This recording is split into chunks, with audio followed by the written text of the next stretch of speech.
Kapag nakapasa na kayo sa pronunciation test, well, congratulations! Magpo-proceed na kayo sa demo video. Ngayon sa demo video, meron kayong dalawang options doon. Una, magde-demo kayo gamit yung naka-prepared nila na lesson material. So, nandun yun, pwede nyong aralin yung lesson material, ide-demo nyo lang yun. May guide din doon kung paano nyo babasahin, kung paano nyo ide-demo yung class. Magkakaroon kayo ng time para ma-practice yung ide-demo ninyong lesson. So, walang totoong estudyante doon. Magpe-pretend lang kayo na merong estudyante. Okay? So, make sure na meron din kayong mga props na hawak.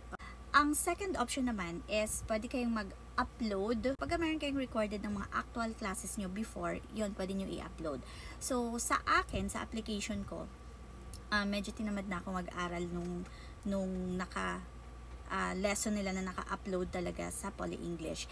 Kaya, ang ginawa ko, nag-upload na lang ako ng sarili kong actual class. So, after few minutes, basta hindi inabot ng 1 hour, na-approve yung demo video ko.